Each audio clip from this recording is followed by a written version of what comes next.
Thank you for joining us. This is Paul Wilson. And Chris Emke. You're listening to the Diesel Performance Podcast. Diesel Power Challenge coming up on us quick. Dude, it's coming up fast. A lot of competitors, a lot of potential competitors going into this. I love the fact that, we're doing what we're about to do here and introduce the last 5 competitors out of the total 38 are the GM. 38? Yes. That's crazy. You have 38 trucks to choose from. Wow. Diesel Power Magazine puts out the Diesel Power Challenge every year. And this challenge is really a testament to the truck, the driver, the readers, team, the readers. Yep. It is all reader rides. Yep. So what we love about this challenge is it gives you a chance to vote. So as a reader, you get to vote in who goes. Out of those 38 trucks, you get to vote on 10 of them, and you'll rank them for the Dodges 1, 2, and 3, Ford 1, 2, and 3, GM 1, 2, 3, and 4. So you get 10 total picks. It's a lot of a lot of detail. A lot of detail. With these trucks, as you go through the April 2018 issue, you'll be able to read a lot more detail than what we're going to provide today. But we want to give you a rundown of just the last 5 GM trucks here that you get to vote on. So I'm going to kick it off with number 34, Alan Burke. He has an 07 Silverado. It is about 1,360 horsepower, 2,600 foot-pounds of torque, running some compound turbochargers. Looks like a 72 and a 94. Should be a bad motherfucker. 300% over injectors, 12 mil CP3, and some Fuel Lab lift pumps. Number 35, Cody Coach, has an 01 LB7, 950 horsepower, 1,600 foot-pounds of torque, twin turbo, 400 setup, S464, S483, some Exergy 100% over injectors, and a dual CP3 setup. Number 36, Cody Pulliam. Another 04 LB7, 1,400 horsepower, compound turbos with a 69 and 88 millimeter. Another set of Exergy 100% overs. No mention of his CP3 setup. It's magic. Chris, kick us over. Who's number 37? So for 37, we have Richard Coker, 06 LBZ Duramax. Looks like 1,300 horse, 2,000 foot-pounds, and this is a regular cab, so that thing gets down, I'm sure. Compound Borg-Warner S472 over a forced inductions S491. 100% over injectors, dual CP3 pumps, and then he has a 260-gallon per hour lift pump. EFI Live tuning. That's pretty much that. Allison Trans. So, yeah. Should be a competitor. Okay. I mean, there's only 5 GMs to choose from, so only one guy is not going to make it. Right. And then last but not least, number 38, Trey Hutton. Trey has an 03 Duramax, 1,000 horse, 1,600 foot-pounds, compound 66 over an S480. So comments. I mean, we've experienced those setups here. I dig it. Exergy 100%, dual ATS, dual fueler pumps, and then a lift pump on it. He has nitrous, so he's coming to party. Built Allison, lower truck, gorgeous. So. Four LB7s and 1 LBZ. Did I get that right? Yeah, you did get that right. So I'm just going to verify. My vote, all 4 LB7s this year. Well, actually, LB7s rep. Yep, you lied. There are 2 LBZs, 3 LB7s. 2 of the trucks are regular cabs. 2 of the trucks are cab and a halves. 1's a crew. Regular cabs and LB7s, those are my votes. Okay. I mean, if that's how you feel. That's how you feel. I want the guy who's got Niddle 420s because I want to see Niddle 420s just kill it at the event. Yeah. I dig it. So. Awesome, man. Well, today, guys, we're talking about handling big horsepower.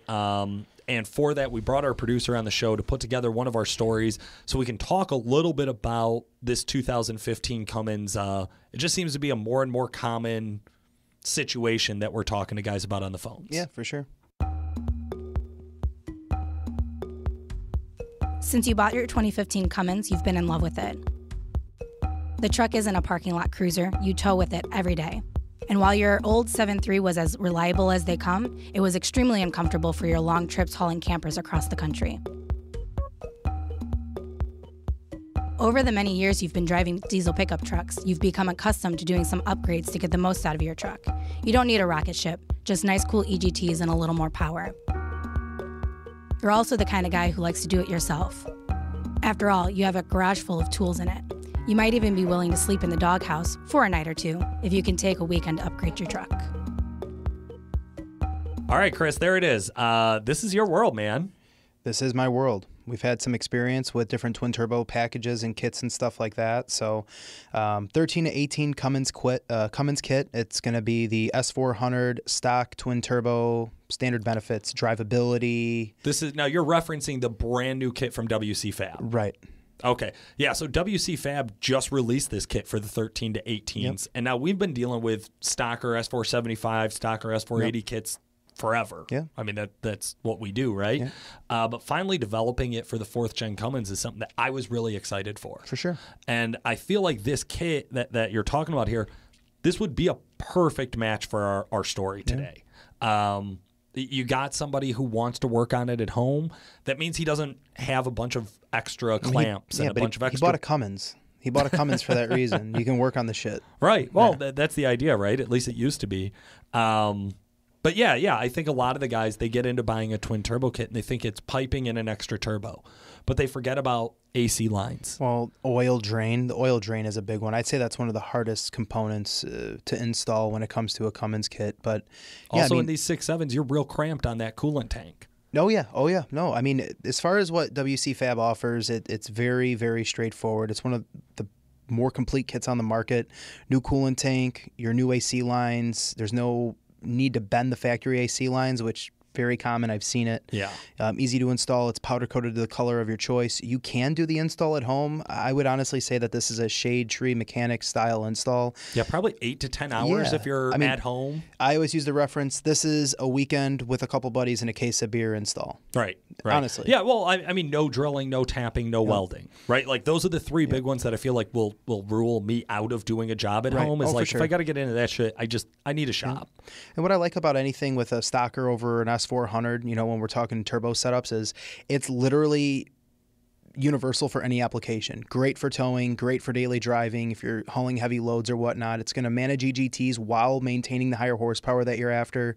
It's a home run. There's no reason to not do twin turbos unless the budget doesn't allow it. Yeah. And the cool thing with a lot of these kits nowadays is you have some versatility with where you go afterwards. So if you decide you want to get into bigger horsepower down the road, there's some setups you can do to use that same kit. Oh, for sure. Yeah, right? different so turbocharger options. You can grow that kit as you grow the build. Yeah. DuramaxTuner.com rolling out on those diesel insights, Chris. They've been great videos, man. They have been really good content. It's awesome for me, again, going on Facebook, right? Going in my newsfeed and seeing everyone that's sharing them or seeing all the comments, which makes that at the top of the newsfeed. Like, that's something that we do here in-house. This is right off the top of the head. We come up, you come up with all these different ideas. We kind of have a meeting once a week, and Nick goes, okay, we'll do this. We'll touch on this. And then to see the finished product, to see it go live, it's awesome. It's so funny you bring that up because we do sit down to meeting, and when I come up to the Diesel Insights topics, I usually try to put together about 10 ideas, and I watch the whole table in this meeting just say, that's dumb, that's dumb, that's dumb. Mm-hmm. And I'm usually thinking the ones that they're picking are my dumb ones, where those were fillers, and all of a sudden people want to do a video on them. And that's exactly how we ended up doing one that's going to be released soon. So I don't know if the video or this podcast will get published first, but we are currently working on single versus twin turbo. Man, I get this question all the time. Like, I've contemplated this myself. I have. It's a real question. So Nick's going to be breaking down the benefits of each setup, the drawbacks of each setup, the MPGs, the peak power, all the things that go into making these decisions. Oh yeah, the common question that I ask guys is, what is your end goal?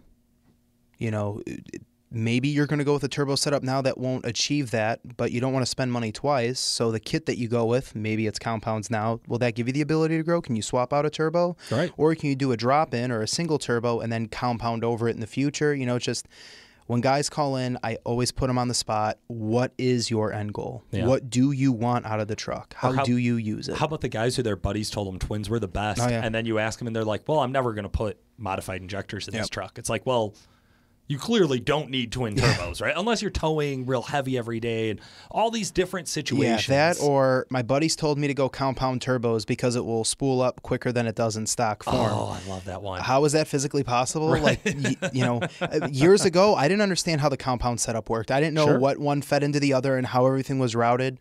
Once you're around it, once you understand the process, you'll understand nothing is going to spool up faster than what a stock turbo is. And when you go into a compound setup, that's not going to aid spool up. Right. It just doesn't do that. So, I'm excited for Nick to do this video because I think even though we've been here for so long, you just know that after watching these videos, he'll come up with something new that we've never thought of that we think is a really cool feature. It just depends if Nick's recording on a Tuesday or a Wednesday. Sorry, Nick. So yeah, for sure. Absolutely. Well, guys, I'm really excited for today's competitor. Today's UCC competitor. He's been on the show multiple times. He's set records. He's broken hearts. He has been through a lot of bullshit with trying to handle big horsepower. He gets the wrath of the social media at its finest. I've seen some nasty things said about him, and he's risen from it. Yeah. Yeah. Well, I mean, it's one of those guys that I feel like you would hate him only if you've never met him. I mean, I would hate him just because he's got a badass truck and makes stupid fucking power, and it's literally everywhere. Well, let's talk about it. The previous owner of Black Pearl, the current owner and driver of Master Shredder 2, Shawn Baca. Shawn, how the hell are you? Not bad. How are you guys? We're doing great. Thank you so much for taking out some time to talk to our listeners a little bit about getting ready for UCC for your third appearance. Yeah, no problem. Shawn, you obviously have a pretty well-known name, pretty well-known truck within the industry, but just for anybody brand new to the scene, can you tell us a little bit about your background in diesel performance? Yeah, the past, 4 or 5 years where it's really taken off. When I first got into it, I started, with the 12 valve. And, I had a pulling truck that was called the Black Pearl that got pretty well known because we made a ton of bass, and it was the first gen, so everyone loved that. And, I worked for industrial injection, obviously, so that helped too. And then, when I got into the common rail world, I started building my silver truck, and it turned into what they call it now, the Master Shredder 2. Yeah, it has been quite the progression to see you go from the 12-valve world into the common rails and then really just kind of blow up with 2,400 horsepower on multiple occasions and big UCC appearances, big dyno numbers. What has that kind of been like for you to kind of go from 12-valve to common rail in such a big way? It's been a pretty wild ride. They're definitely... Definitely fun, it's definitely challenging going from mechanical to electronic fuel injection and having computers and all that stuff and running the engine instead of you being able to tune it with a screwdriver, stuff like that. But, yeah, it's been fun. It's definitely, I got a knack for making horsepower, so I enjoy it. Yeah, hard to argue results, right, Chris? Yeah, no. Every time your truck is on Facebook, Instagram, literally breaks the fucking internet. Like, it's a known truck. It's nothing to not be able to respect. Well, last year we had a great conversation after Master Shredder had that terrible accident on the road, and then you guys just completely rebuilt the truck in a couple of days. Or at least it seemed like just a couple of days. Blink of an eye. And then to show up at UCC and make that big horsepower all over again, it was just kind of interesting. Could you kind of walk our customers through what that process was like? I'm sorry, our listeners. Do you walk our listeners through what that process was like? Yeah, that was actually the first UCC. I'm sorry, 2 years. Mm-hmm. Yep. Yeah,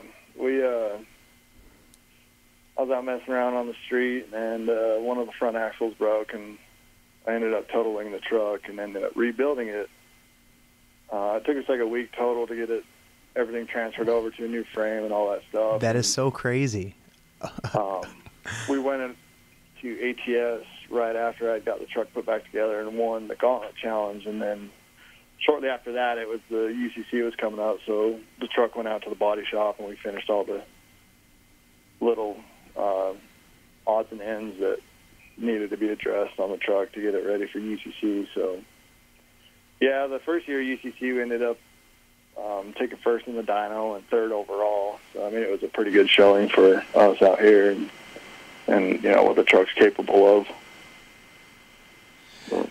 Yeah, absolutely. I mean, UCC has not been without its challenges, though, for you. What have been some of the heartbreak moments at UCC over the past couple of years? Mainly it's just fighting drivetrain issues both years. The first year I was blowing through converters and having transmission issues.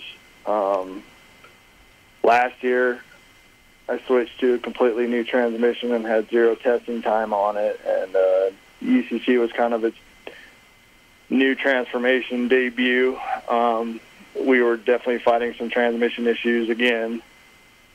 And ultimately that was the main failure point on last year's event. You know, we'd blown through some clutches in the trans, and that transmission that's in that truck's not really one you can run down to the auto parts store and get parts for. It's kind of a custom one-off unit that they, put in dragsters and land speed cars and stuff like that. So after UCC last year, we brought it back and freshened everything up, replaced all the carnage from UCC, and started doing testing with it. And I think this year we got it pretty dialed.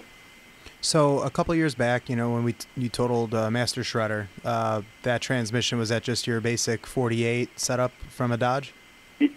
Yeah, it was a 48 fully built. And then what do you have now going into UCC from last year and then again this year? This trans is a 4-speed B&J transmission. It's shifted off air, and basically each gear has its own section in the trans, so it's easily serviceable, and you can get them in and out as long as you got parts to replace them with. So, okay.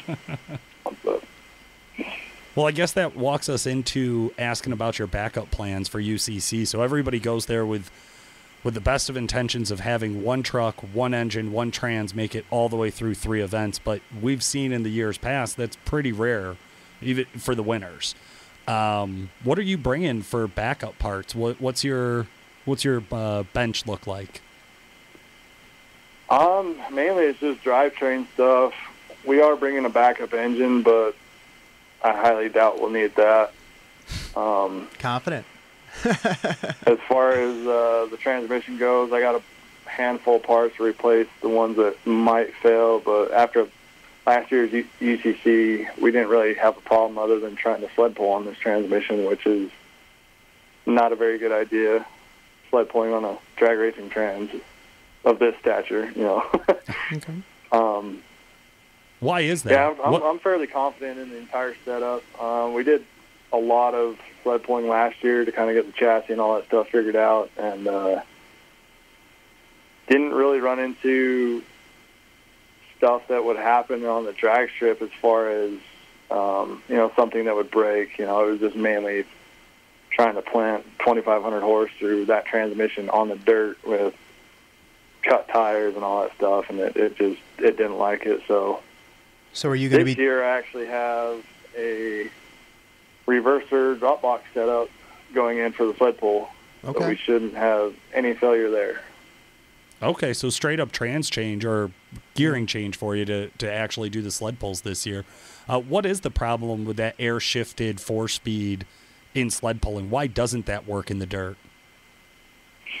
It's just basically it's the physical size of the parts internally in it. These were never designed for a truck, let alone a truck like mine that weighs 6,500 pounds on a good day. Right. Yeah, it's just a physical size. I mean, I am working with them. We are going to be coming out sooner or later with something that actually has bigger parts physically internally. So, but as far as drag racing goes, we changed a bunch of materials and clutches and fluids and stuff that we were running, and so far it's been good. I haven't really had any clutch failure. I did break a shaft when at our event when the throwout bearing, the pivot arm in the bell housing is it's got a bolt that holds the throwout bearing fork on there. Right. And that had snapped, and it just slapped the clutch so hard it just shocked the whole trans, and there was a shaft in there that broke. So, wow. I mean, other than that, it really hasn't given me too many issues. So so we have the drivetrain out of the way. Walk us through, like air fuel. People that are friends with you on Facebook and follow Industrial Injection. I mean, there's been a lot of like sneak peeks of different turbo setups and a lot of crazy things that have been coming out of the camp over by you guys. So what's the turbo air setup look like this year? Yeah, we've definitely been playing on the dyno again. You know, that's our best friend here in the engine shop over, at Industrial Injection. But as far as my truck for drag racing, I'm just going to go on the single charger. You know I can make 2,000 plus horse on a single turbo, so Okay. it's going to be a lot easier to plant that than trying to get 3 turbos wound up and trying to plant all that extra, potentially 3,000 plus horsepower on the ground. And it's just really hard on drivetrain stuff. And all the testing I did drag racing was on a single charger, so I'm fairly confident in what I did there. And plus, I can throw more nitrous at it and make more power. So it's not, it's not like not that I'm lacking horsepower. It's just a matter of getting it down to the ground and getting the truck moving. Because it is a 4-door long bed stock chassis truck. It's just got a huge power plant and some good drivetrain components to get it down. It's interesting you say that, because when we were talking with Levon Miller, he seems to be under the impression that the technology, at least in like chassis and tires and things like that, probably just isn't there to see 3,000 horsepower on a chassis dyno. Right. We might see it on the engine dynos where there's that positive match between, the engine and the tool calibrating it. But seeing it on a chassis dyno is just really challenging. And here you had mentioned you got 2,000 horsepower on a single charger. You can spray for more. Are you looking to break out of that 2,400 horsepower mark? Are you looking to get into the 2,800 this year? Or do you think 2,400 will be enough again? Well, as far as the chassis dyno goes, I'm going to be throwing everything I got at it, and hopefully it sticks and plants. But I know the engine will make over 3,000 horsepower. I had that last year. It's just the things weren't lining up, and I heard Levon mentioning in the podcast that right around 2,400 horse there is going to be some traction issues on the dyno and stuff like that, and that's all stuff you got to factor in. Trying to, plant all that. It's like we're making the thing with the diesels the past few years. It has progressed so fast that I think we actually have surpassed all the drivetrain components in the truck.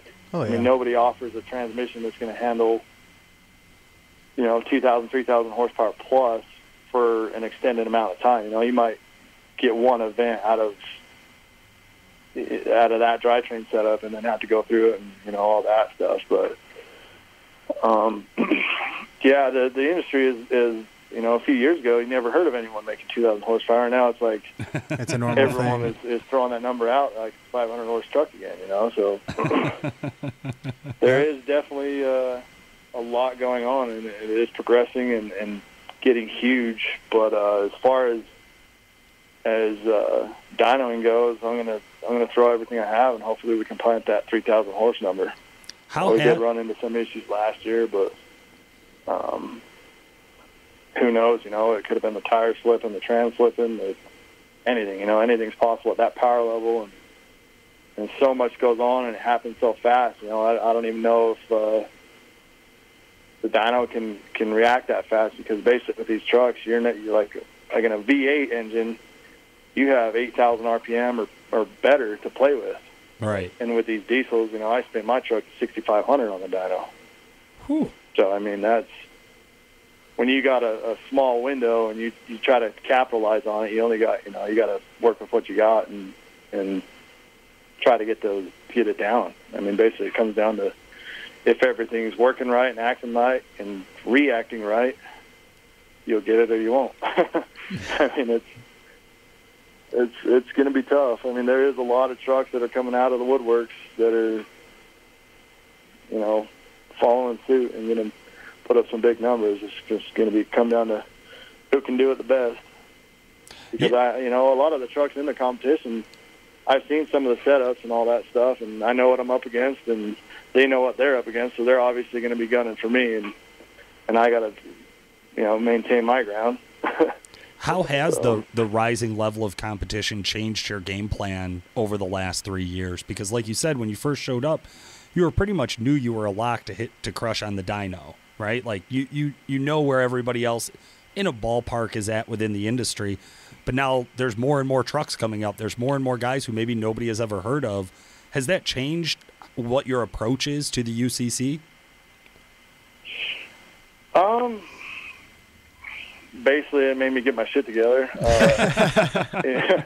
You know, as far as the engine and stuff goes, you know, I'm pretty much bringing the same truck I brought last year. It's the same engine, same air setup. I know what it'll make. I know the potential. It's just a matter of getting everything to work right and getting it hooked up is what it comes down to. You know, there is a lot of trucks that are, I mean, it's not that hard to flip open a magazine and find any of these trucks in there and see their setups and apply their knowledge and their backgrounds and maybe improve on the setup or just straight up buy the same setup. And, you know, because you can have two of the exact same trucks and one's going to run better than the other. Yeah. It's just what it comes down to. One of the things that you had mentioned is this is the same engine that you had last year. So you're in an elite group of guys where actually none of the interviewees that we've had are using the same motor from last year. I'll just be honest. Yeah. So walk us through what's the spec of the actual long block itself that you have built for the truck. Yeah, it's actually a Hamilton solid block. It is a 6.7 bore. It's got the same head on it as it did last year. Obviously, I've gone through the engine and freshened it up, you know, because it is making stupid amounts of power, and it is hard on the internals on it. It's got Carrillo rods in it, diamond pistons. It's got a custom piston in it that we have developed with them.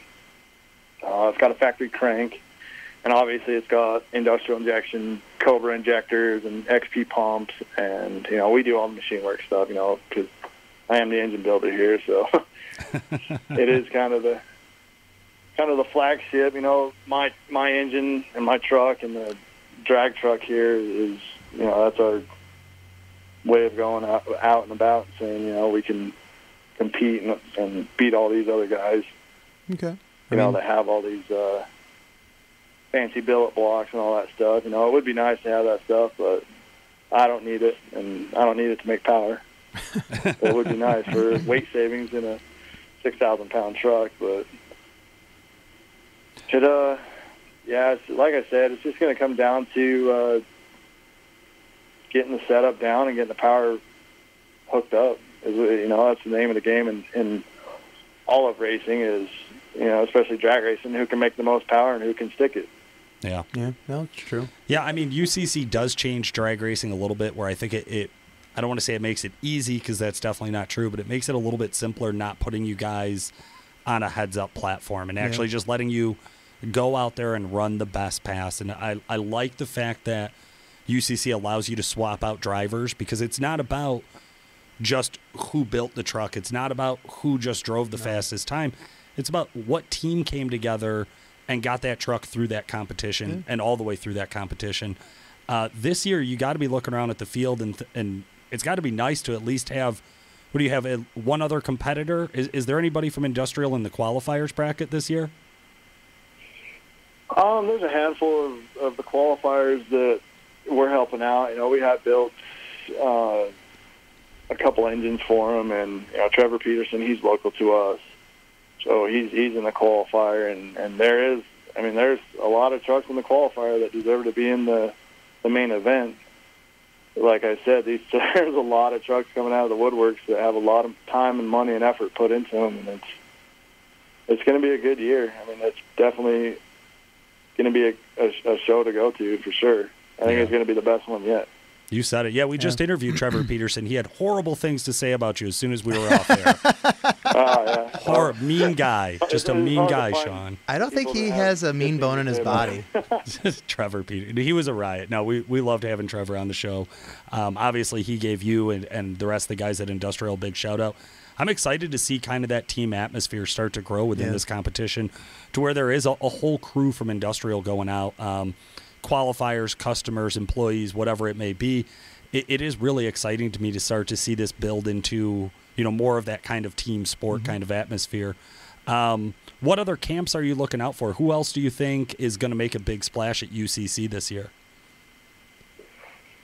I mean, you're always going to have the heavy hitters that were, you know, a top 10 last year and the previous year. You know, I mean, pretty much everyone knows who the heavy hitters are. You know, obviously LeVon is a guy that everyone's gunning for. You know, that's the thing. It's going to come down to who can keep their shit together and get it down the track and get it down on the dyno and pull the furthest on the dirt, you know. And at this event, anything's possible. Levon could show up and be out first round of racing. Yeah. You know, if he has some catastrophic failure or any of that, you know, a lot of these guys, they can bank on these bigger guys, you know, something happening to them, if they can't get it swapped around fast enough or fixed in a timely manner, then they're going to fall down the totem pole. And that's when these other guys that are, you know, going to step up and prove what they can do. I mean, that's what it all comes down to, who can stay together and who can get their shit down. Do you think if everything goes right, you'll be faster than Levon at the drag strip? Well, that's like comparing an apple to an orange. You know, my truck is a 4-door long bed, and his truck damn near weighs half of what my truck weighs. Well, so. that's All right, how about this? That's kind of my thought on we'll this, change though. the question, though.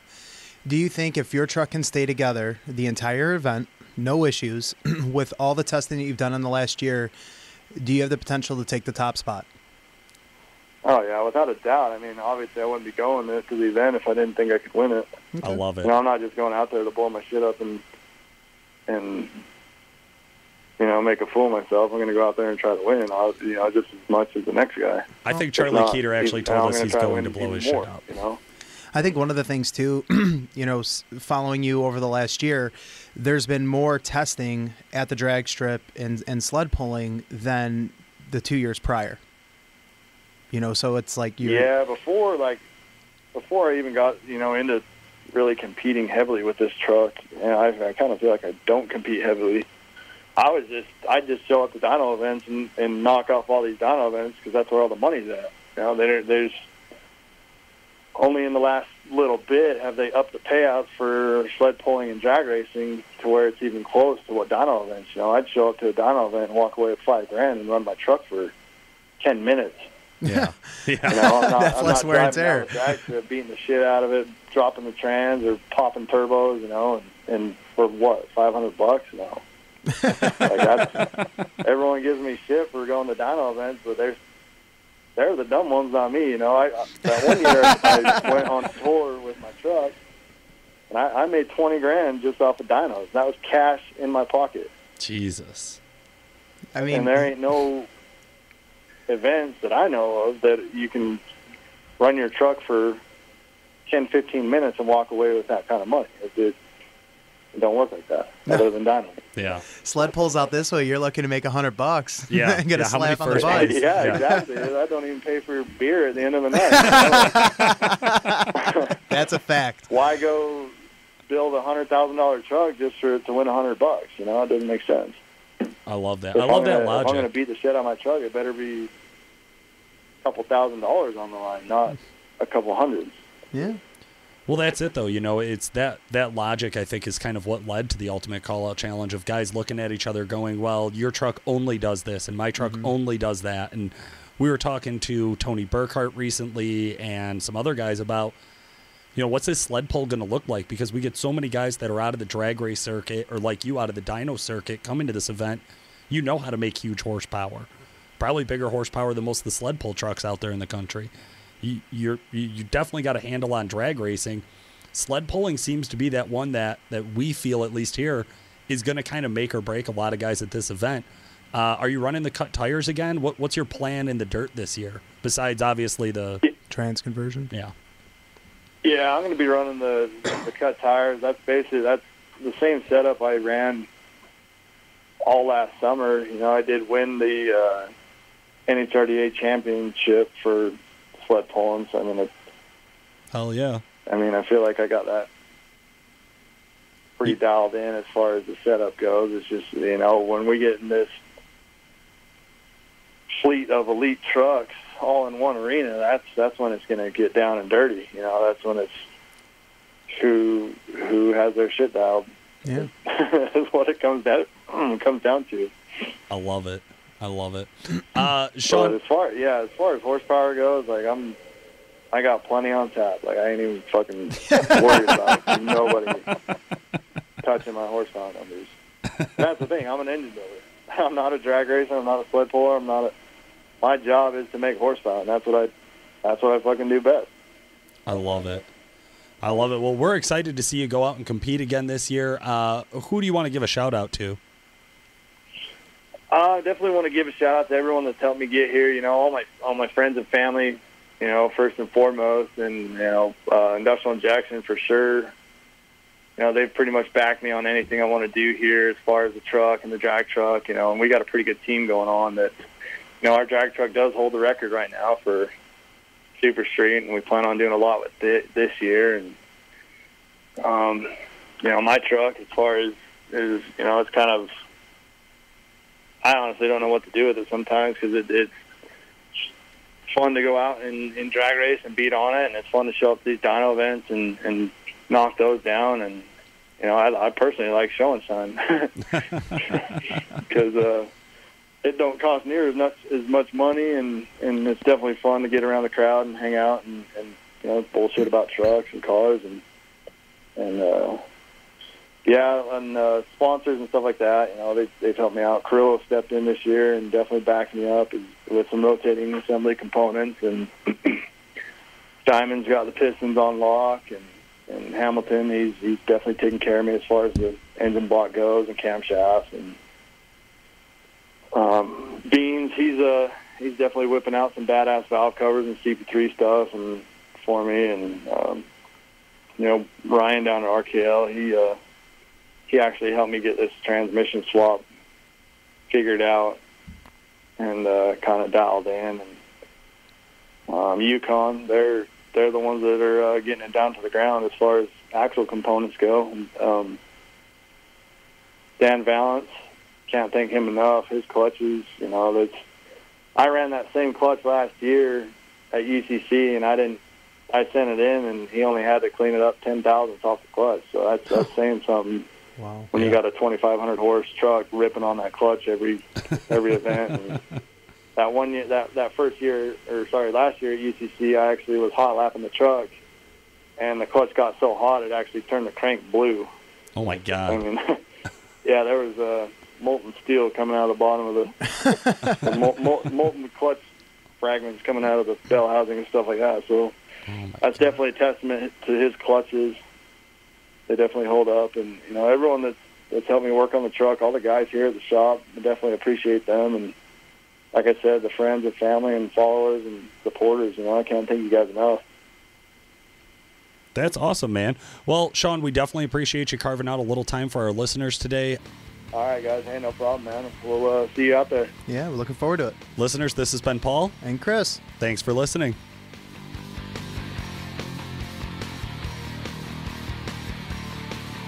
The Diesel Performance Podcast is brought to you by Calibrated Power Solutions, home of DuramaxTuner.com. Calibrated Power develops emissions-equipped calibrations for a wide variety of diesel powertrains, including Duramax, Cummins, Power Stroke, John Deere, Case, New Holland, and many more. For more information and the best customer service in the industry, check out calibratedpower.com or call 815-568-7920. That's 815-568-7920. If you'd like to contact the podcast, send us a message through Facebook or email Paul at DuramaxTuner.com or Chris at CEHMKE@DuramaxTuner.com. Hey, thanks for listening. Your feedback is appreciated. Please rate and review us on iTunes, subscribe on YouTube, like us on Facebook, and by all means, let us know if you have any ideas for a podcast. We'd love to hear from you.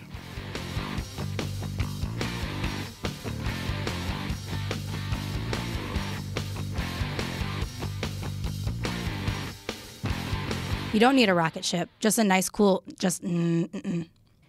Over the many years you've been driving diesel pickup trucks, what the fuck?